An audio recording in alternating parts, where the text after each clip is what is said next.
Polskie zasoby naturalne są tak ogromne, że mogą z nas uczynić najbogatsze państwo Europy i jedno z najbogatszych państw świata. Wiem, odważne stwierdzenie i brzmi tak samo mało prawdopodobnie jak to, że już w 2000 roku kremlowscy lobbyści z pomocą ludzi powiązanych z kręgami naszej ówczesnej władzy udaremniło próby nabycia przez PKN Orlen udziałów w złożach ropy o wartości minimum kilku lub kilkunastu miliardów dolarów, a zlokalizowanych w Afryce Zachodniej. Zresztą bardzo podobnie sytuacja wyglądała w przypadku eksploatacji gazu łupkowego w Polsce, gdy nagle w części zachodnioeuropejskich państw zaczęła się ostra krytyka tej technologii, szczególnie gdy zaangażowały się w nią grupy interesu, którym na rękę było ograniczenie lub uniemożliwienie wydobycia gazu łupkowego w Polsce. Czy zatem my Polacy dzięki tym i innym zasobom naturalnym moglibyśmy być bogatsi od Norwegów? Szczególnie, że posiadamy ich naprawdę duże ilości i na dodatek możemy poszczycić się ich nadzwyczajną wręcz różnorodnością. Otóż według badań oraz stworzonych na tej podstawie raportów państwowych służb geologicznych na dzień 31 grudnia 2019 roku potwierdzono, że mamy około 90 złóż ropy naftowej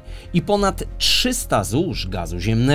Natomiast bazując na badaniach Państwowego Instytutu Geologicznego, Państwowego Instytutu Badawczego dotyczących naszych zasobów perspektywicznych, zaledwie w jednym tylko regionie Polski złoża położone na głębokości od 5,5 do 6 km szacuje się na minimum 100 miliardów metrów sześciennych, a maksymalnie na ponad 2 biliony metrów sześciennych gazu, co przy zakładanym jego rocznym zużyciu wynoszącym około 20 miliardów metrów sześciennych wystarczyłoby nam na ponad 100 lat. Mamy oczywiście również, co jest regularnie podkreślane, duże pokłady węgla kamiennego, z których te bardziej opłacalne, czyli łatwiejsze do wydobycia, to ilość 50 do 100 miliardów ton. Żeby było jeszcze bardziej obrazowo, jaką potęgą węglową jesteśmy, należy wspomnieć, że gdyby polscy górnicy mieli wydobyć w teorii każdy kilogram węgla kamiennego znajdujący się na terenie naszego kraju, włącznie z tymi trudnymi do wydobycia, potrzebowaliby na to, uwaga,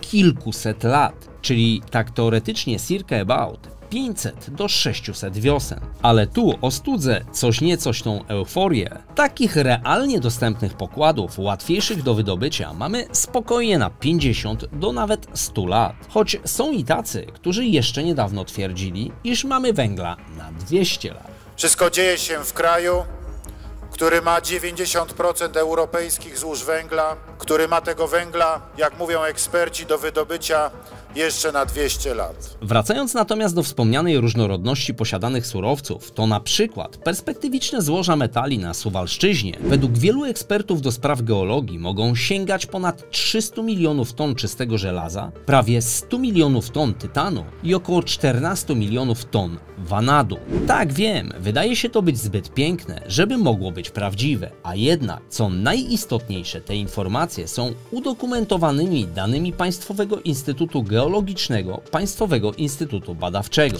Pytanie tylko brzmi, dlaczego nie korzystamy z owych złóż, stając się przy tym jednym z najbogatszych państw w Europie, jeśli nie na świecie. Dlaczego nie możemy żyć w spokoju, nie martwiąc się o to, jak bywało w wielu innych przypadkach, że zostaną one zmarnowane lub sprzedane za bezcen? Dlaczego, pomimo posiadania tak ogromnych złóż węgla i równie pokaźnych gazu, wielu z nas zachodzi w głowę, jak ogrzeje swój dom zimą i ile za to zapłaci?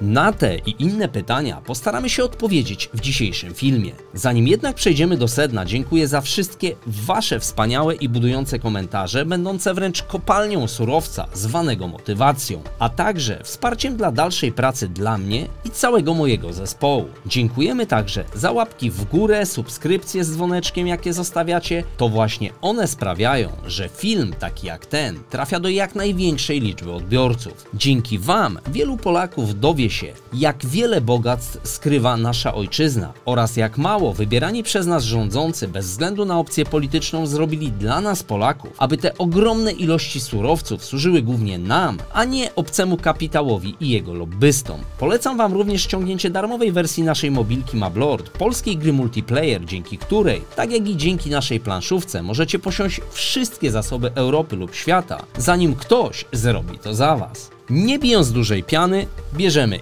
kill off i zobaczymy, co się kryje pod naszą polską ziemią. Zapraszam na odcinek. Co zatem sprawiło, że Polska jest bogata w zasoby naturalne? Aby jednoznacznie odpowiedzieć na to pytanie, dlaczego Polska jest tak bogata w zasoby, trzeba się cofnąć miliony lat wstecz. Podczas swojej historii Polska była tropikalną dżunglą oraz pustynią lodową. Pangea, superkontynent istniejący na Ziemi w okresie pomiędzy 300 a 180 milionów lat temu, którego Polska była częścią, pośrednio sprawił, że dzięki takiemu położeniu, leżąc wówczas na równiku i będąc sąsiadem z morzem okołorównikowym, po dziś dzień województwo świętokrzyskie jest na przykład bogate w skamieniałe morskie skorupiaki lub bezcenne z punktu widzenia naukowego ślady innych stworzeń żyjących miliony lat temu. W tym samym czasie w województwie śląskim rosły paprocie oraz palmy, które sprawiły, że dzisiejszy Śląsk jest bogaty w złoża węgla. Natomiast prawie 150 milionów lat temu niemal cała Polska była pod powierzchnią wody, co stworzyło żyzne gleby, na których powstały dżungle, a dzięki pozostałościom po tych roślinach i szczątkach żyjących wówczas zwierząt wytworzyły się przez miliony lat takie surowce jak gaz ziemny, węgiel lub ropa. Tak właśnie w możliwie najkrótszy sposób można określić genezę części z naszych złóż, choć o tym już pewnie doskonale wiedzieliście. Wracając natomiast do kluczowej problematyki, czyli tego, dlaczego tak niewiele wiemy o ilości i różnorodności posiadanych przez nasz kraj surowców, zastanawiający jest fakt, iż nawet w mediach zarówno tych naszych państwowych, jak i tych teoretycznie niezależnych, jest jakoś wyjątkowo cicho o bogactwach, które z pewnością mogłyby sprawić, że żyłoby się nam wszystkim zdecydowanie wiele lepiej. No cóż, jest takie mądre powiedzenie: jeśli nie wiadomo o co chodzi, to najczęściej chodzi o pieniądze. Oczywiście większość z naszych włodarzy doskonale zdaje sobie sprawę z bogactw złóż leżących niemal pod naszymi stopami. Tak jak zdają sobie sprawę z ich wartości, ale mimo to praktycznie nic się w tej kwestii nie dzieje. Zresztą, co tu dużo gadać, jeszcze nie tak dawno mieliśmy zapasy węgla na 200 lat do przodu i nagle okazuje się, że zimą mamy grzać wszystkim poza oponami, żeby tylko w Polsce było ciepło. Trzeba w tej chwili palić wszystkim, no poza oczywiście opanami czy tym podobnymi rzeczami, bo po prostu Polska musi być ogrzana. No tu jest pewna tradycja palenia, zresztą w wielu miejscach jest jeszcze taka tradycja palenia drewnem i w tym... Czy w takich chwilach nie odnosicie wrażenia, że coś śmierdzi niczym tymi palonymi butami lub oponami? Bo mnie cuchnie, że aż głowa boli. Dziwnym trafem od transformacji, która odbyła się w 1991 roku, każdy kolejny rząd milczy o naszych niebagatelnych złożach. Pojawiają się wprawdzie informacje, jak ktoś nieopatrznie chlapnie o grafenie czy gazie łupkowym, lecz chwilę później nagle cisza sza i nic się nie opłaca. Zresztą w przypadku tego pierwszego materiału, który miał zrewolucjonizować światowy przemysł elektroniczny, w raporcie Najwyższej Izby Kontroli uznano m.in., że niegospodarność, przedwczesne i nieuzasadnione dokapitalizowanie spółki Nanocarbon doprowadziły do zaprzestania produkcji grafenu. Liczne nieprawidłowości w jej działalności, według NIK-u, stały się nieusuwalne, doprowadzając do upadku spółki. Jedynie szybka wyprzedaż majątku trwałego oraz decyzja o ewentualnej kontynuacji programu przez inny podmiot mogła ograniczyć rosnące straty. Jak więc sami widzicie, możemy niemal jednogłośnie stwierdzić, że nasi kochani rządzący, bez względu na urzędującą ekipę, niekoniecznie są zainteresowani tym, jakie posiadamy złoża i jakie mamy możliwości ich wykorzystania. Zapytacie mnie tu pewnie dlaczego. Tu mogę przypuszczać, że głównym, jeśli nie jedynym powodem jest fakt, iż naszymi zasobami od lat interesują się ogromne zagraniczne koncerny, które najczęściej dążą do tego, by mieć wręcz monopol na posiadanie i prawa do ich wydobywania, i to nie tylko w Polsce, ale w wielu innych zakątkach świata. Od wielu lat coraz głośniej słychać, jak grabieżcza polityka ponadnarodowych koncernów i światowych mocarstw grabi z surowców kraje Afryki lub w innych częściach świata. Państwa afrykańskie są bogate w surowce naturalne, co prowadzi do tego, że światowe mocarstwa wyzyskują Afrykę między innymi z pomocą pośrednio zależnych od nich koncernów lub nawet z pomocą lokalnych rządzących. Sprytnie zaczynają wprowadzać i wykorzystywać nowelizacje prawne w zakresie wydobycia i przetwarzania surowców w przemyśle górniczo-hutniczym. Te nowelizacje najczęściej czynią bardziej uprzywilejowanymi koncerny niż samych lokalsów. Ewidentnym przykładem grabieży jest Angola, z której w latach 2007-2010 zniknęło ponad 30 miliardów dolarów. Suma ta stanowi więcej niż wartość produktu krajowego brutto każdego z 43 państw afrykańskich oraz 1/4 przychodów generowanych przez gospodarkę Angolii. Do procesu wyzyskiwania angolskiej gospodarki rękę przykładały państwa zachodnie, w tym głównie banki i wielkie koncerny naftowe, ale też dilerzy broni oraz Międzynarodowy Fundusz Walutowy, gwarantując przy tym w swoich działaniach ochronę polityczną dla kapitału i technologii niezbędnych do wydobycia ropy z bogatych surowcowo odwiertów morskich. Pozwalali też na ukrycie ogromnych sum pieniędzy, które bezpośrednio trafiały do nielicznej angolskiej kasty, powiązanej lub należącej do kręgów rządzących oraz do zagranicznych współpracowników. Niestety, wszystko wskazuje na to, że także w przypadku Polski rządzący bez względu na reprezentowaną opcję polityczną starają się w jak najmniejszym stopniu przekazywać informacje o naszych złożach, aby w łatwiejszy sposób w przyszłości, czyli za 1, 2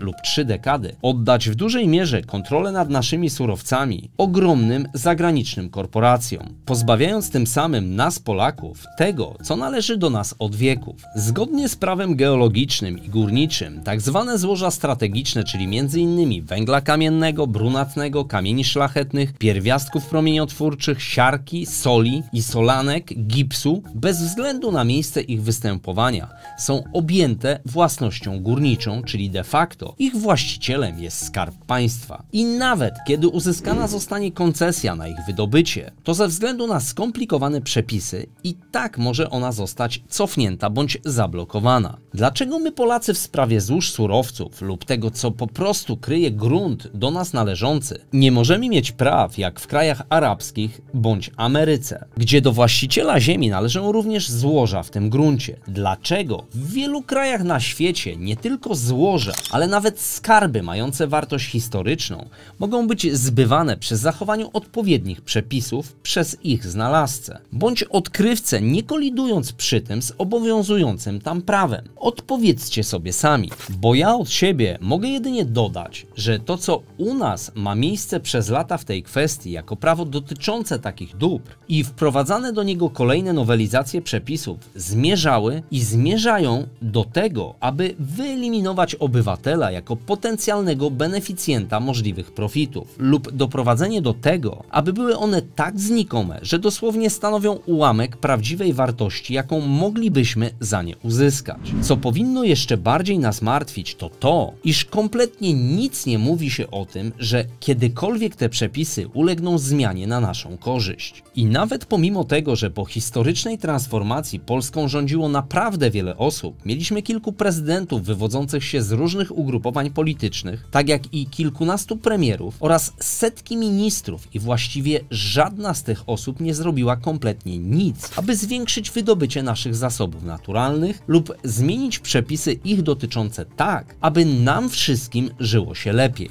Niestety, coraz częściej wielu z nas, Polaków, dochodzi do jednego smutnego wniosku, że ci ludzie działający w polskiej polityce doszli do władzy tylko po to, by samemu mieć jak największe profity, a nie poświęcać się ojczyźnie, dbając o nią i nas, obywateli. To natomiast pośrednio doprowadza do sprzedawania za bezcen tego, co stanowi majątek publiczny na rzecz obcych kapitałów, które najczęściej chcą zrobić z nas prawie niewolników pracujących, leczących się i umierających w imię tego, by oni się jeszcze bardziej bogacili. Dlaczego władze i społeczeństwa w takich państwach jak Katar, Oman, Arabia Saudyjska czy Emiraty Arabskie potrafiły się uporać z tym problemem, pomimo iż nie tak dawno byli biednymi ludźmi mieszkającymi w namiotach lub lepiankach i jeżdżącymi na wielbłądach, a w 4-5 dekad stali się naprawdę bogatymi państwami? Powiecie pewnie, bo to Arabowie.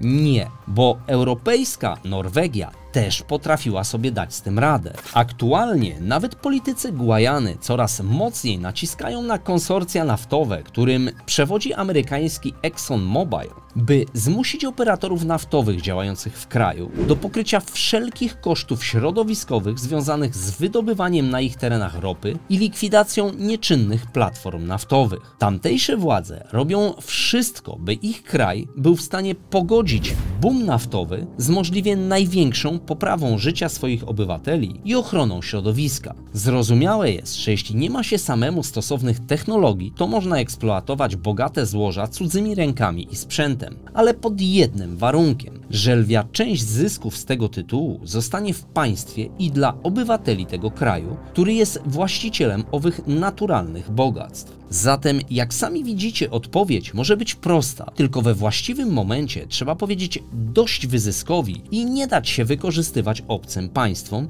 lub należącym do nich koncernom chcącym jedynie zawłaszczyć sobie cudze złoża surowcowe. We wspomnianych państwach rządzący nie dali się zmanipulować wielkimi pieniędzmi wschodnich lub zachodnich lobbystów. Jak od wielu dekad niestety można odnieść wrażenie dzieje się w Polsce i Europie, a nasze zasoby są naprawdę ogromne i warte olbrzymie wręcz pieniądze. Tylko z danych Państwowego Instytutu Geologicznego, Państwowego Instytutu Badawczego wynika, że Polska ma udokumentowanych 305 złóż gazu ziemnego, których łączne zasoby to 141,9 miliardów sześciennych gazu, z czego surowca przemysłowego 75 miliardów sześciennych. Żeby to jeszcze lepiej zobrazować, należy tu wspomnieć, iż gdyby nasze władze naprawdę poważnie i uczciwie wobec nas obywateli zaczęły zajmować się kwestią eksploatacji tych wszystkich złóż surowcowych, przy jednoczesnym pozyskiwaniu ich na nasze potrzeby oraz eksportowaniu nadwyżek i umiejętne inwestowanie tych środków także w firmy zagraniczne zajmujące się eksploatacją złóż w różnych częściach świata, pozwoliłoby to wówczas, aby nam wszystkim i kolejnym naszym pokoleniom żyło się naprawdę dobrze. Natomiast studząc emocje i nie do końca rzetelne informacje podawane na jednym z popularnych polskich kanałów YouTube, że nasze surowce są warte 1 trylion złotych, powiem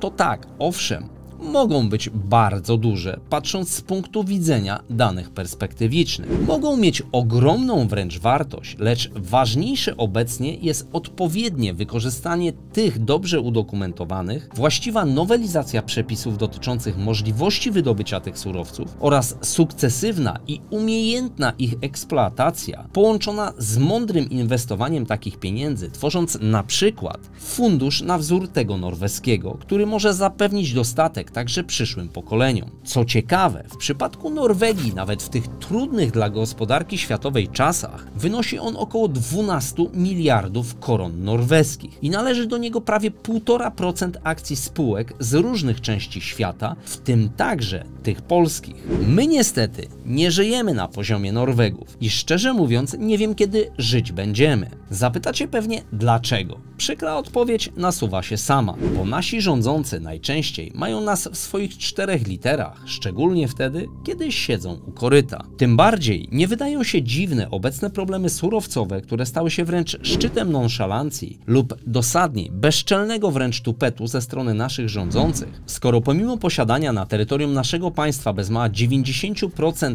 złóż węgla znajdującego się w Europie i tak mamy w ostatnim czasie jakiś niebywały problem z jego dostępnością. Jak więc przy tym wszystkim mamy rozumieć to, że posiadając największe europejskie zasoby tego surowca, i tak mamy z nim problem? Gdzie do jasnej cholery wywieziono i dlaczego najpierw nie zabezpieczono odpowiednich ilości dla naszej energetyki i dla nas obywateli jako konsumentów? I tu użyję słów, jakie niejednokrotnie używali nasi rządzący. Nie jestem w stanie udzielić jednoznacznej odpowiedzi na to pytanie.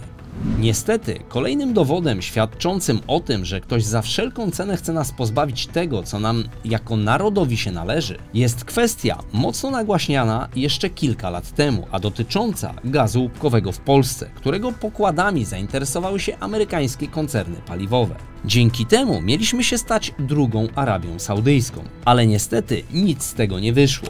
Jak niektórzy twierdzili, rzekomo te wielkie amerykańskie koncerny wycofały się ze względu na opinię publiczną, która jednogłośnie nie chciała, aby na ich nieruchomościach prowadzić poszukiwania gazu łupkowego oraz zbyt głęboko leżące jego zasoby nieopłacalne do wydobycia. Lecz i tutaj zaczyna to trochę nieładnie pachnieć i to z daleka, tym bardziej, że jeszcze w 2018 roku według statystyk firmy Weld McKenzie to w 2031 roku największym producentem gazu łupkowego w Europie będzie właśnie Polska. Wydobycie ma wynieść 10 do 30 miliardów metrów sześciennych rocznie, a to oznacza pełną samowystarczalność i jeszcze możliwości eksportowe. Amerykanie podczas swych badań ocenili, że w skałach łupkowych w Polsce może znajdować się nawet 1,5 do 3 bilionów metrów sześciennych gazu. Niestety podobnie sytuacja miała się na Litwie i Ukrainie, gdzie także bardzo chciano uniezależnić się od gazu z Rosji, ale i tam najprawdopodobniej silny rosyjski lobbying i dziwnie niekorzystne obowiązujące przepisy zastopowały nagle zainteresowanie gazem łupkowym w całej Europie.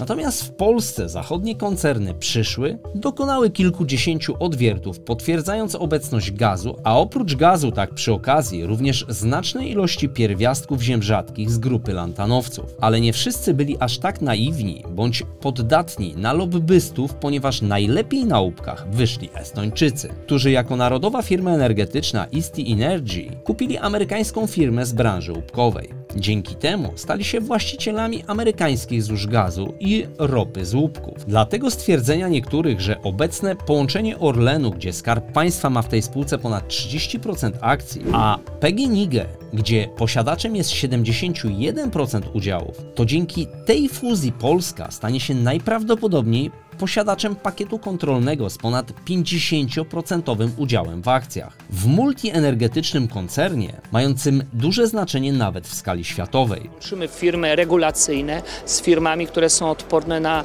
wahania makro, by między innymi móc wzmocnić procesy inwestycyjne z stabilnością tak naprawdę kapitału. To jest po pierwsze. Po drugie, jeżeli my będziemy mieć 270 miliardów przychodu, to ten koncern będzie w stanie tworzyć nowoczesne montaże finansowe, będzie w stanie robić transformację paliwowo-energetyczną nie tylko w Polsce, ale w tej części Europy i będziemy koncernem, który będzie miał duży wpływ na naszą tak naprawdę gospodarkę i naszą codzienność, ale do tego potrzebne jest wytrwanie i procesy inwestycyjne. Z tego powodu w pewnym sensie samodzielne działanie spółki Orlen mogłoby przy nierozważnych działaniach bardziej narażać ją na przykład na złowrogie przejęcie ze strony Rosjan lub innych inwestorów. Zatem połączenie ma jednak jakiś głębszy sens i wcale nie musi oznaczać tego, że za moment obce koncerny położą łapę na naszych surowcach, a rzekłbym, iż sytuacja ta wygląda raczej wręcz odwrotnie. Tym bardziej, iż ryzyko potencjalnego złowrogiego przejęcia w przypadku nieposiadania pakietu kontrolnego niemal zawsze jest spore.